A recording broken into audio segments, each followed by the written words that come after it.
안녕하세요, 여러분. 밝음을 향하여 진명입니다. 오늘은 내가 나보다 잘 살았으면 좋겠다의 두 번째 챕터를 읽어보겠습니다.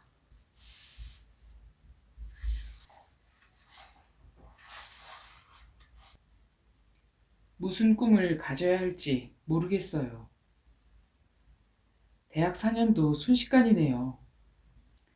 4학년이 되면 뭔가 잡힐 것 같았는데 미래는 여전히 불확실해요. 돌이켜보면 고등학교 3년 내내 문이과 선택부터 시작해서 학과 선택 같은 진로 고민이 많았어요. 그런데 대학에 들어오는 순간 또다시 직업 선택을 고민해요. 취업난이라서 원한다고 다 되는 것도 아니지만 내가 뭘 원하는지조차 모르니까 답답한 거죠. 어른들은 이구동성으로 저희에게 꿈을 가지고 노력하라고 말하지만 제 주변에 뚜렷한 꿈을 가진 친구들은 많지 않아요. 꿈이라. 꿈이라고 하니까 생각나는 게 있어. 요샌 생활기록부에 꿈과 그 꿈을 이루기 위한 구체적인 노력을 잘 기록해야 대입에서 높은 점수를 받을 수 있잖아. 네 동생이 고등학교 입학하자마자 학교에서 두꺼운 드림노트를 나눠주는 거야. 거기다 꿈을 기록하고 꿈을 향한 활동을 기록하라는데 막상 본인은 꿈이 없다는 거야. 17세 평범한 여고생 중에 확고한 꿈을 가진 아이가 몇이나 되겠니? 그래도 입시를 위해서 우리 모녀는 쥐어 짜듯이 꿈을 만들어내야 했어. 이후 2년 반 동안 꿈을 향한 독서와 봉사, 토론대회 등으로 숨가쁜 나날을 보냈지. 요즘 수시입학은 부모님 도움 없이는 힘든 것 같아요. 열악한 환경 속에서도 어릴 때부터 원대한 꿈을 가지고 노력한 덕분에 큰 성공을 거뒀다는 스토리도 간혹은 있지만 그런 경우는 특별한 소수 같아요. 하고 싶은 일 해, 굶지 않아. 라는 책 읽어보셨어요? 학벌과 스펙에 의존하지 않고 자기 관심 분야에서 열정을 가지고 성공한 7인의 이야기예요. 그래?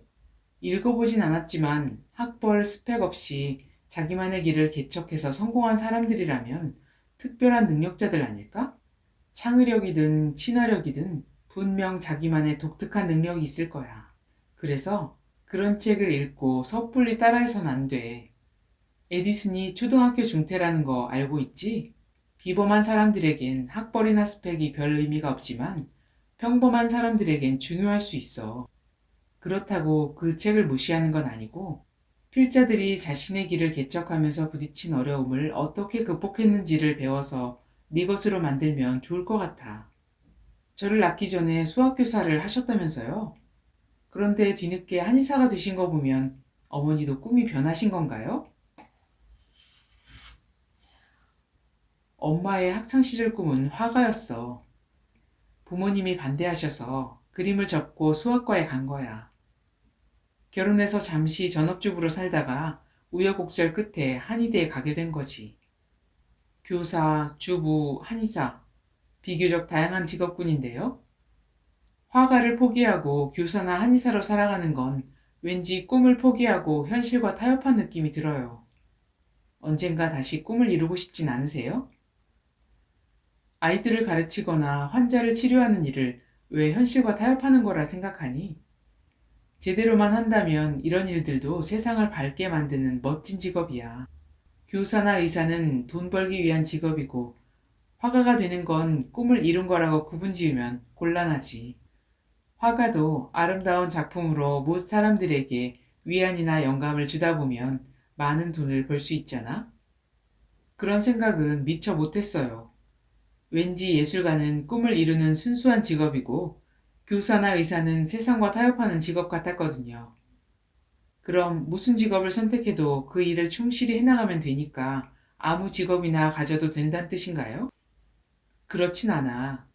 누구나 타고난 재능과 적성이 있으니까 나에게 잘 맞는 직업을 택해야 신나게 일할 수 있겠지. 좋아하는 일을 통해서 세상에 복도 쌓고 그 복으로 생계를 유지하면 금상첨화잖아. 그렇다고 하고 싶은 일을 못하고 다른 일을 하게 되었다고 해도 좌절할 필요는 없어. 세상 모든 직업은 누군가를 편안하게 혹은 누군가의 고민을 해결해주는 속성을 지니고 있어. 그래서 남을 위해 진심으로 내 직업, 즉 일을 올바로 행하는 게 중요한 거야. 무슨 일을 하느냐가 아니라 어떻게 하느냐가 중요하다는 얘기 같은데요? 둘 다 중요해. 너무 안 맞는 직업에 종사하면 힘들잖아. 다만 직업 자체가 인생의 목적이 아니란 얘기를 하는 거야. 대부분 의사나 판사가 되는 자체를 목적으로 삼기 때문에 목적을 이루고 나면 그 직업을 어떻게 사용할지에 대해선 별반 관심이 없어. 모든 사람이 자기 직업을 바르게 행하는 세상을 상상해보렴. 그런 세상이야말로 거의 유토피아 아닐까? 어린이집에 CCTV를 설치할 필요도 없고, 세월호 참사도 없고, 의료사고도 없겠지. 정치인은 국민을 잘 살게 해주려고 여념이 없고, 어느 식당에 가도 정성 가득한 음식을 먹을 수 있을 거야. 직업을 바로 사용한다는 건 엄청난 파급력이 있겠네요. 그런데 직업과 불교는 어떤 관계가 있는 거죠? 팔정도라고 들어봤지? 윤리교과서에서 배웠을 거야. 팔정도는 깨달음에 이르는 8가지 바른 길인데 부처님께서 우리에게 이 8가지를 실천하면 반드시 깨달음에 이른다고 제시해 주신 분명한 방법이야. 그 중에 정업이란 덕목이 있는데 이게 바로 직업을 바르게 쓰는 삶이란다. 팔정도란 단어는 불교 수행 방법이라고 해서 뭔가 거룩하고 신비한 단계를 얘기하는 줄 알았는데 듣고 보니 굉장히 현실적인데요? 자기 직업을 바로 행하는 일은 거룩한 일이야. 그렇게 사는 사람들은 생각보다 많지 않아. 직업을 먹고 살기 위해 하는 일이라 생각하기 때문에 타성에 젖어 일하는 사람들이 많아. 불교를 바르게 배우면 현실 속에서 마음도 닫고 복도 쌓아가며 풍요롭게 살 수 있단다. 팔정도와 정업. 팔정도는 부처님께서 중생의 고통을 멸하기 위해 알려주신 8가지 바른 길을 뜻한다.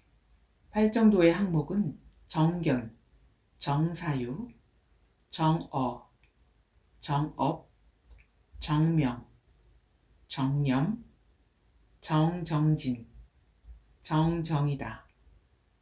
이는 고통의 원인이 되는 탐진치를 소멸케 할 수 있는 방법이며 생활 속에서 실천할 수 있는 8가지 바른 길이다.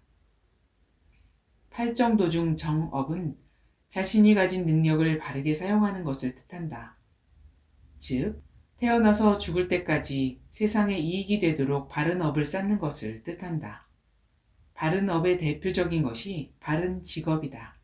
어떤 직업이든 이 세상을 진실로 이익되게 하면서 남과 더불어 살면 바른 직업이 된다. 직업을 통해 보시를 하고 직업을 바르게 행함으로써 깨달음에 들 수 있다. 삶과 영혼의 비밀. 여러분, 잘 들으셨나요?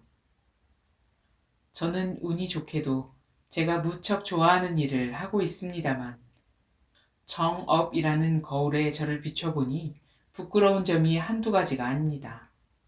하지만 오늘 잘한 한 가지 일을 미루어서 내일은 좀 더 타인을 생각하는 직업 생활을 하기로 마음먹어 봅니다. 매일매일 지혜로워지는 우리를 위하여 진명의 책 읽기는 계속됩니다. 여러분의 관심과 사랑은 큰 힘이 됩니다. 그럼 다음 시간에 만날 때까지 안녕.